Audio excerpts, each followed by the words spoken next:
Olá, sejam bem-vindos à nossa quarta aula de leitura e comentário do texto A Caminho da Linguagem, de Martin Heidegger. Nós estamos comentando o primeiro texto dessa coletânea, que se intitula simplesmente A Linguagem. Nós vimos nas últimas aulas como a proposta é pensar a linguagem ela mesma, desde ela mesma.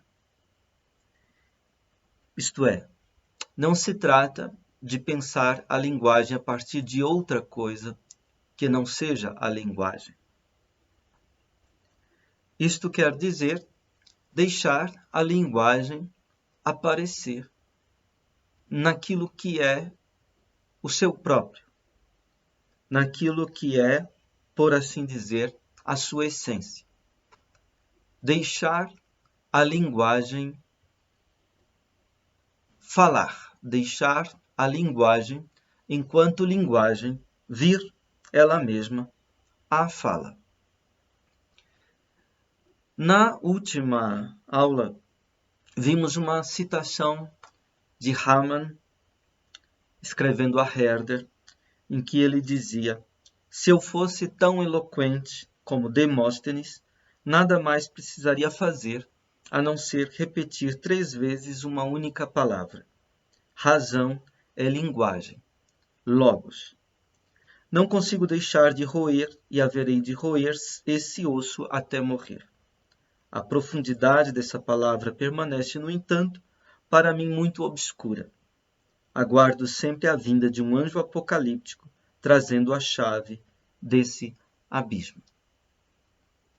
Bem, o que interessa aqui neste discurso que Heidegger está fazendo a respeito da linguagem não é tanto a relação entre razão e linguagem, linguagem e razão, a presumida identidade de razão e linguagem. O que interessa, o que está em jogo aqui, é que Hamann percebe a profundidade da linguagem e ele chama esta profundidade de abismo. Ora, abismo é aquilo que é tão profundo que nós não alcançamos nunca o fundo. Ou seja, abismo é aquilo que recusa o fundo. Então,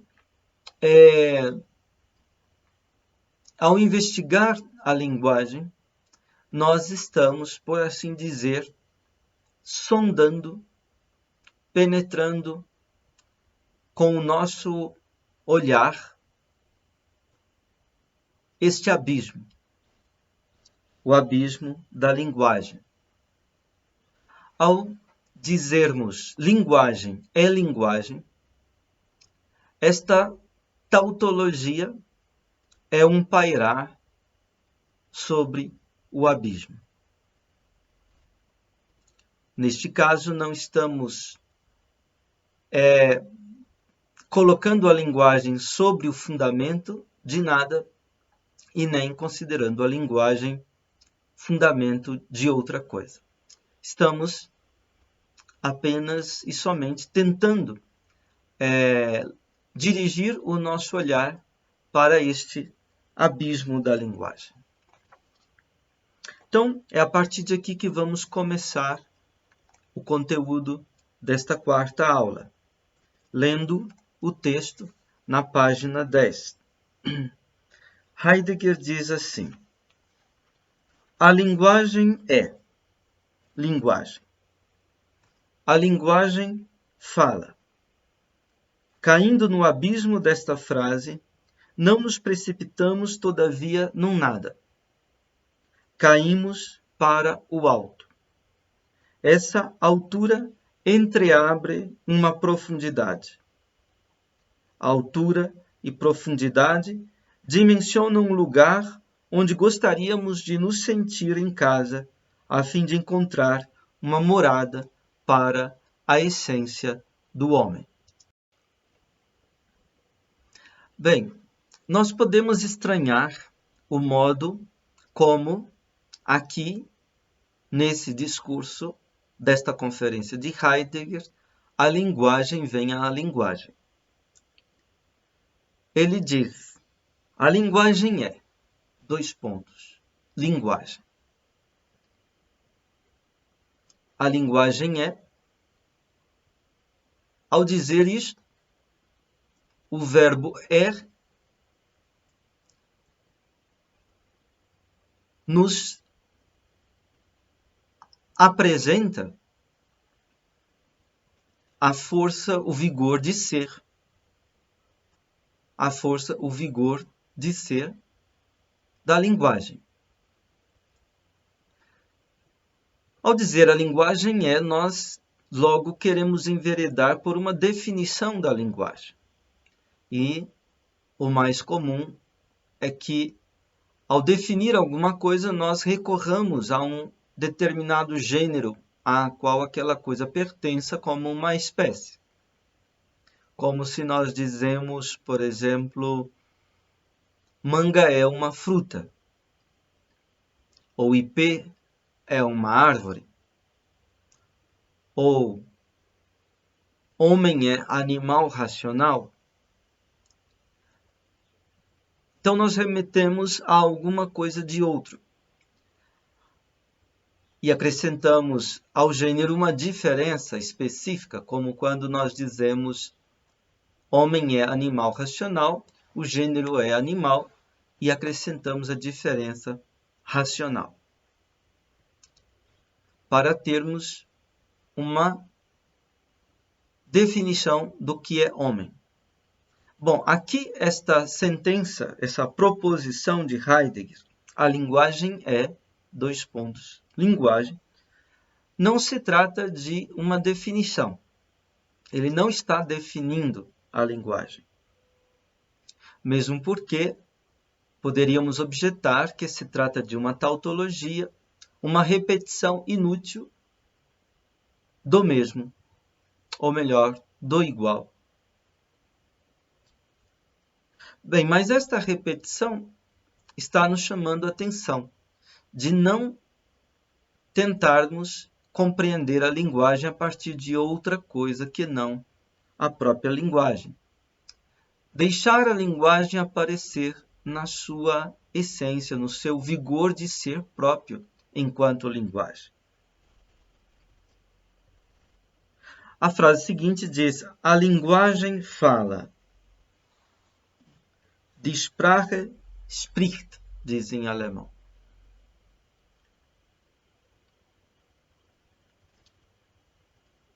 Veja que não está se tratando aqui de dizer que o homem fala, mas a linguagem fala.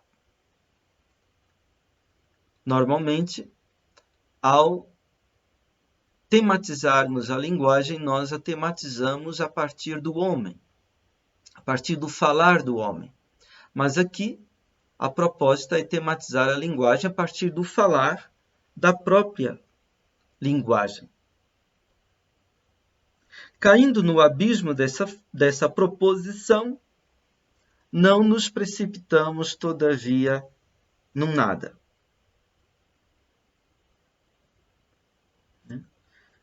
Caso nós nos deixemos cair no abismo que esta proposição nomeia, nós não nos precipitamos no vazio. Essa seria uma tradução que eu faria do texto. Então, este abismo da linguagem não é um vazio. Digamos que ele guarda uma plenitude inesgotável. E o texto continua: nós caímos para o alto. Se não me engano, esta expressão cair para o alto é uma expressão de Hölderlin, do poeta Hölderlin.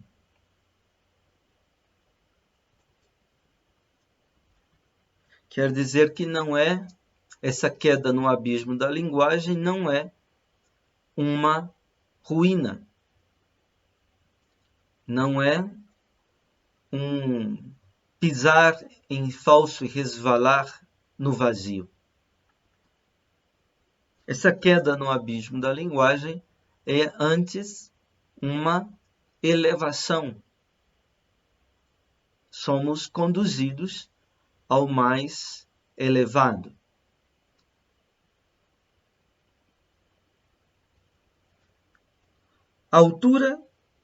Essa altura entreabre uma profundidade.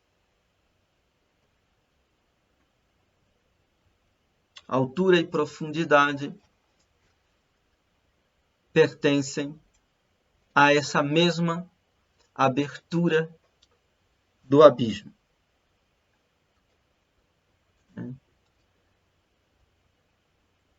Quando nós olhamos para o mar, na superfície do mar, nós cointuímos a profundidade do mar. Quando falamos do alto mar, ir para o alto mar significa ir para ali onde o mar é mais profundo. Então, a altura e a profundidade são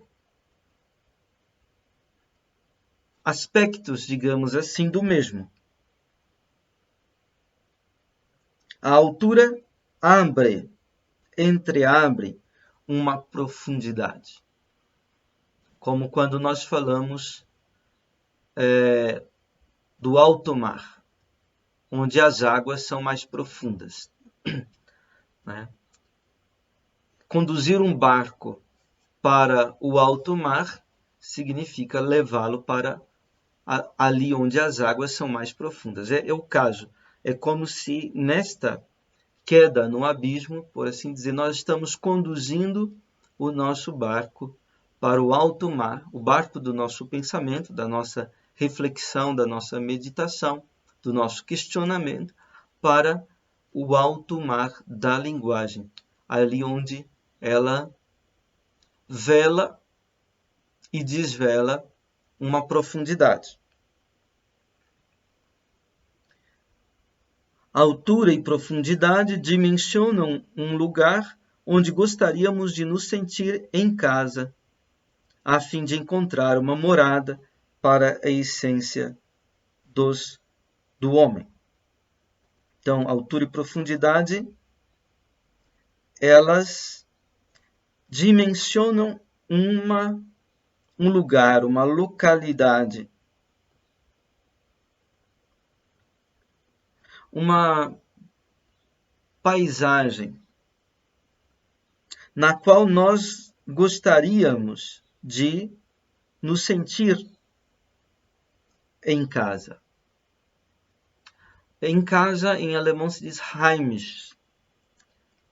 Heim é a palavra para casa. Como em inglês, temos a palavra home. Casa no sentido de lar.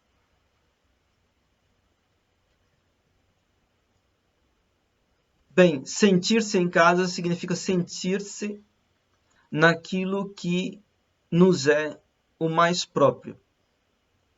Aquilo que nos pertence e, ao mesmo tempo, ao qual nós pertencemos. Sentir-se em casa significa sentir-se cômodo, acolhido, ajeitado naquilo que nos pertence e ao qual nós pertencemos. Então, esse lugar da altura e da profundidade da linguagem, Heidegger diz, nós gostaríamos que este lugar fosse para nós o nosso em casa. Dessa palavra Heim vem a palavra Geheimnis, em alemão, que significa mistério. O que quer dizer mistério? Segundo a etimologia da palavra alemã Geheimnis, significa mistério é o recolhimento, a reunião, a concentração no em casa. Ou seja, o mistério é como que o fogo, a lareira, ao redor do qual todas as coisas encontram-se o seu em casa, o seu lar. E o poeta Novalis, certa vez, dizia que a filosofia é uma saudade de estar em casa em toda parte. Saudade, estou traduzindo com essa palavra saudade, tão forte na língua portuguesa, a palavra alemã Heimweh, literalmente a dor do lar. Em grego, a palavra para dor do lar se diz nostalgia. A nostalgia é justamente a dor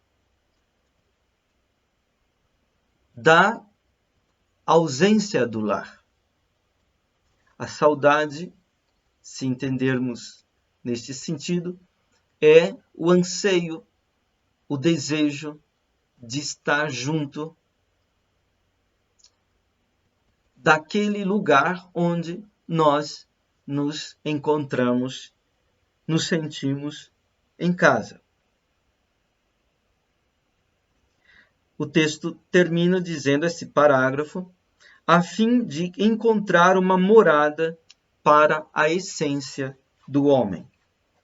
A palavra morada, Aufenthalt, nós já traduzimos uma vez por estância. Isto é, ali onde alguém para, ali onde alguém em seu caminho faz uma paragem, uma parada, ali onde ele se detém, ali onde ele se acampa, se atenda, onde ele se recolhe em seu caminhar. Então, a essência do homem, o modo de ser do humano em todo o seu vigor, isso é a essência, né?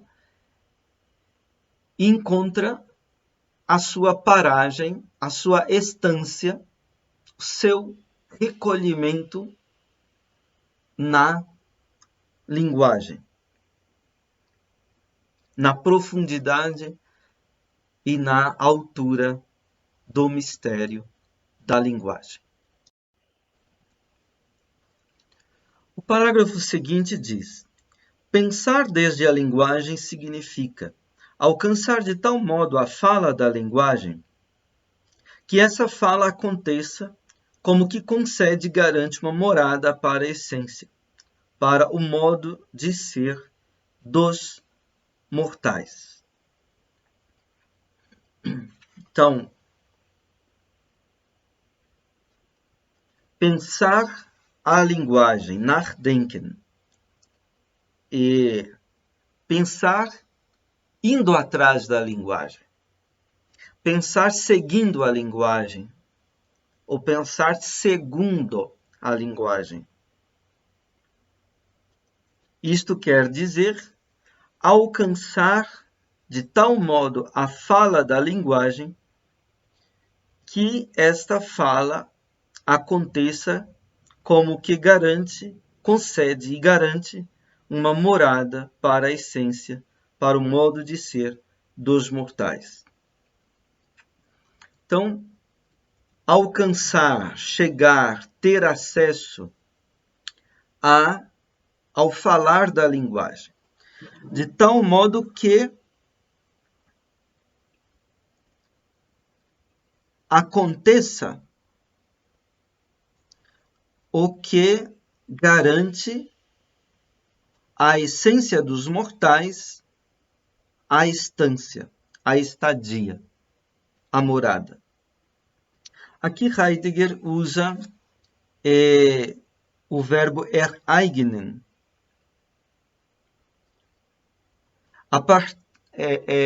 Está traduzido por aconteça, né? Quer dizer, de tal modo que torne-se evento. De tal modo que torne-se evento, nós já falamos em outra aula de Ereignis, o evento manifestador originário. De tal modo que torne-se evento aquilo que concede e garante, gewähren,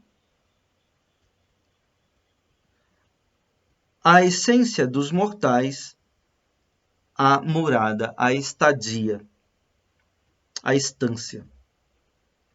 Esse conceder e garantir, gewähren, vai nos remeter à noção de verdade. Verdade como aquilo que concede e garante ao homem essa morada na altura, no lugar aberto pela altura e profundidade da linguagem.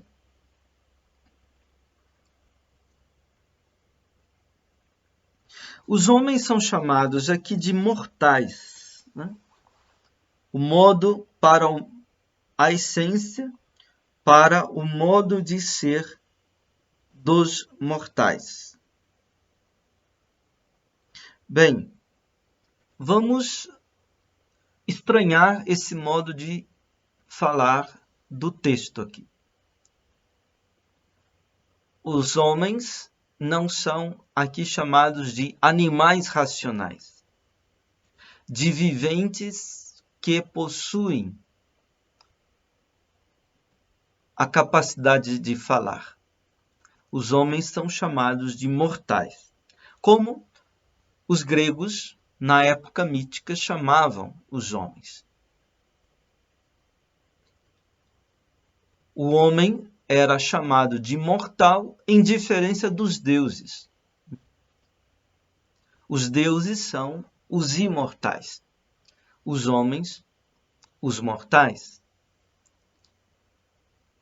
E aí nós começamos a nos questionar: que diferença faz nós encararmos o homem como vivente que tem o logos, zoon logon nechon, vivente que tem o exercício de falar, e encarar o homem como mortal? Qual a relação do homem como mortal com a linguagem? Né? A propósito disso, Tomás de Aquino, em alguns de seus textos, discute a diferença entre a palavra divina e a palavra humana. Gadamer, em sua obra Verdade e Método, faz um comentário sobre esta discussão de Tomás de Aquino. Mas, fechando o parêntese, para nós aqui é importante perceber que o homem enquanto mortal, a relação do homem enquanto mortal com a linguagem aparece de uma maneira mais forte, e ao mesmo tempo mais profunda e enigmática. Bem, essa caracterização do homem enquanto mortal nós encontramos em outros textos de Heidegger, como, por exemplo, no livro Ensaios e Conferências. A gente vai pular para uma leitura de uma passagem dessa coletânea de textos chamado Ensaios e Conferências. Bem, em Ensaios e Conferências, temos uma conferência que se intitula Construir, Habitar, Pensar. Ali, Heidegger fala do Gevier, da quadratura, ou do quarteto. 4 momentos do todo: a terra, o céu, os divinos e os mortais. Estes 4 perfazem uma unidade originária. Heidegger fala de cada um destes 4 momentos do todo, 4 ângulos, digamos, dessa quadratura. E ao se referir aos mortais, ele diz o seguinte: os mortais são os homens. Chamam-se mortais porque podem morrer. Morrer diz ser capaz da morte como morte. Somente o homem morre, e, na verdade, somente ele morre continuamente, ao menos enquanto permanecer sobre a terra, sob o céu, diante dos deuses. Nomeando os mortais, já pensamos os outros 3, isto é, o céu, a terra e os divinos. Então, ele diz: os homens se chamam mortais porque podem morrer. Este poder morrer aí não significa uma possibilidade entre outras, abstratamente falando. Como, não sei, alguém, eu diria, hoje posso ir ao cinema ou posso não ir ao cinema. Não é nesse sentido que está sendo usado o verbo poder. O verbo poder está sendo usado no sentido mais forte, isto é, como ser capaz de alguma coisa. O homem pode morrer, quer dizer, o homem é capaz da morte enquanto morte. Na verdade, esse ser capaz, digamos, não é líquido e certo, não é um fato puro e simples, uma ocorrência. Na verdade, esse ser capaz é uma tarefa da liberdade humana. Ou seja, o homem está submetido à convocação, à tarefa de se tornar capaz de morrer. Isto é, de se assumir capaz da morte enquanto morte. Este enquanto é muito importante, porque digamos assim, não é simplesmente o fato de morrer, poder morrer, mas, digamos, é a capacidade de encarar a morte no significado próprio que a morte tem para o homem. A morte enquanto morte. A morte não é simplesmente um fato da vida para o homem. O fim da vida. A morte é para o homem um horizonte de significação e de sentido que sempre, de novo, interpela o homem. Como diz o professor Carneiro Leão, por termos nascido um dia, temos que nascer também todos os dias, continuamente. Por termos de morrer um dia, nós temos que morrer todos os dias, continuamente.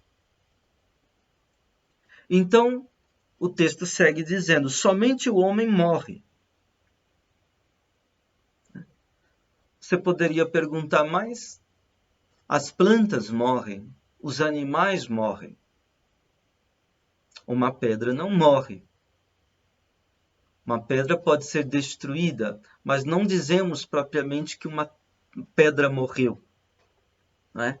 Dizemos que uma planta morreu, que ela não vingou, por exemplo, que ela secou, definhou, estiolou e morreu.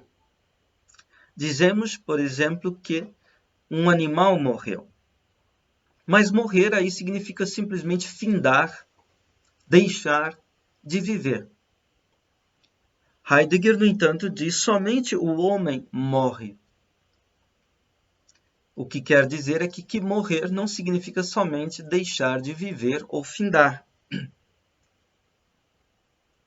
Morrer diz outra coisa. Ele diz, morre e, na verdade, somente ele morre continuamente. Né?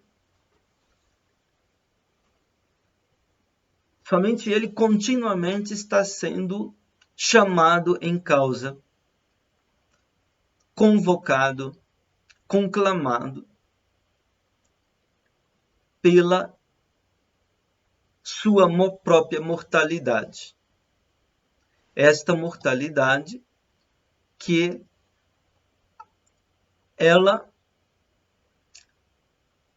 o homem é nesta condição de mortal, da mortalidade, desde quando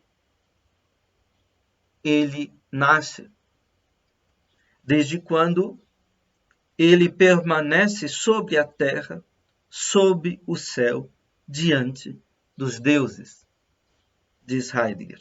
Por isso, ele é mortal, continuamente, cada dia. Uma fala do poeta Píndaro diz mais ou menos o seguinte: seres de um dia, o que é ser alguém? O que é ser ninguém? Homem, sonho de uma sombra. Ora, esses versos do poeta Píndaro estão evocando esta condição da mortalidade do homem enquanto vivida, experimentada, dia a dia, dia após dia. É como mortal que o homem vive. Isto é, a vida do homem é vida perpassada pela mortalidade.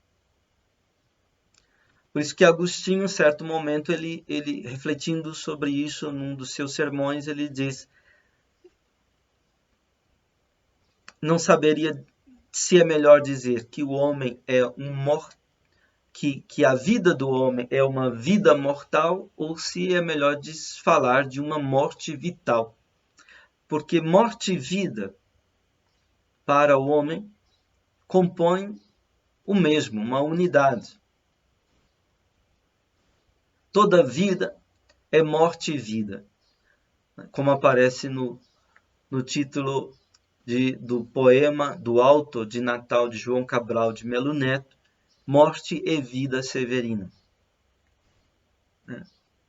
Não só a Severina, mas toda a outra vida também é morte e vida.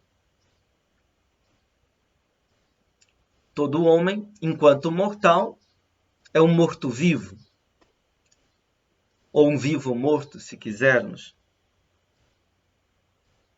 De modo que não podemos separar vida e morte da condição do homem. Deste homem que habita sobre a terra, sob o céu, diante dos deuses. Mas um pouco abaixo, Heidegger diz: os mortais habitam à medida que aguardam os deuses como os deuses, esperando, oferecem-lhes o inesperado. Os mortais habitam à medida que conduzem seu próprio vigor, sendo capazes da morte como morte, fazendo uso desta capacidade com vistas a uma boa morte.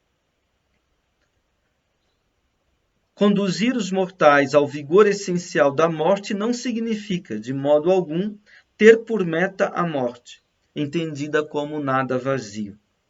também não significa ofuscar ou habitar através de um olhar rígido e cegamente obcecado pelo fim.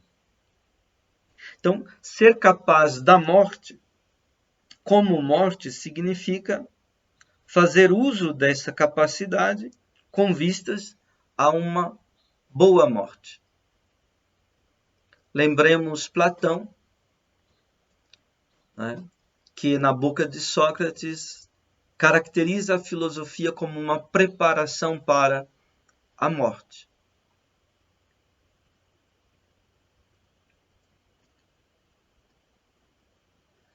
Isso, diz Heidegger, a boa morte, né? Uma coisa que também a religião, muitas vezes, ela tem essa fala da boa morte. Às vezes, na entrada dos templos, nós temos uma imagem de um santo, por exemplo, São Francisco, com uma caveira e uma inscrição dita Memento Mori, isto é, lembra-te que tu morrerás. E logo São Francisco, que é considerado um santo tão cheio de vida, de alegria de viver, né? Mas esse modo de falar não é um modo, digamos, fúnebre, não é um modo pessimista. É antes uma advertência para o homem, recordando-se da sua condição de mortal, para que ele cuide melhor do seu próprio viver. Por isso Heidegger diz também, falar dessa capacidade da morte para a morte enquanto morte não significa ter por meta a morte, fazer da morte a meta da vida. E entender a morte como um nada negativo, um nada vazio. Né?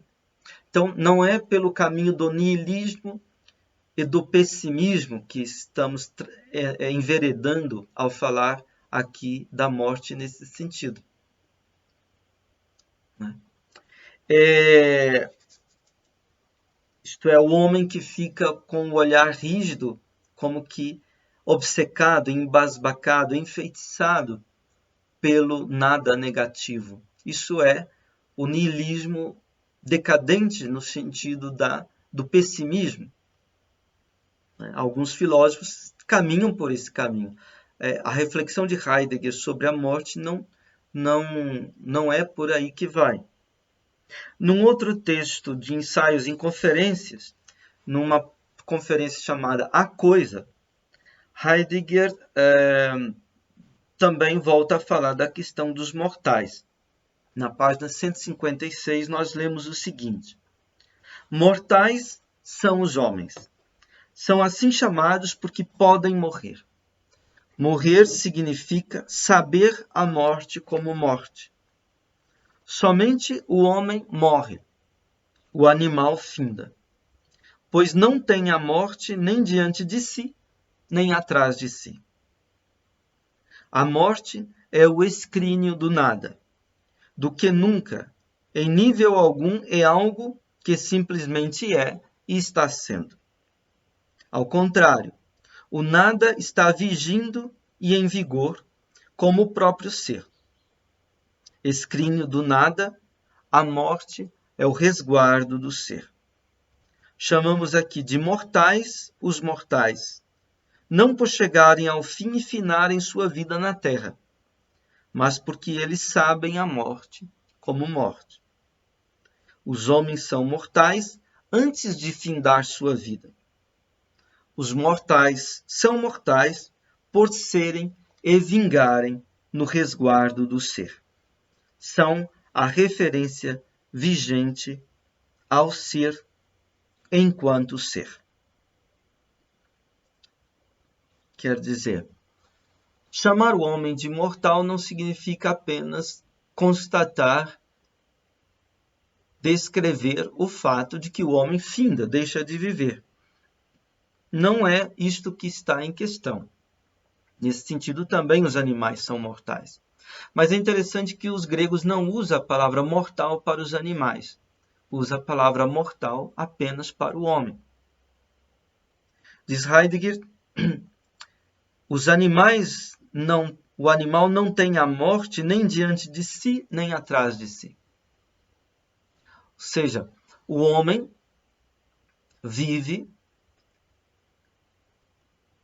evocando a memória, por exemplo, dos seus antepassados na sua história. Para tantas culturas, para tantos povos, não é? A presença, a força do morto é fundamental na vida. Pensemos em culturas mais antigas, ou mesmo culturas como as culturas do México, mais antigas, arcaicas do México, por exemplo.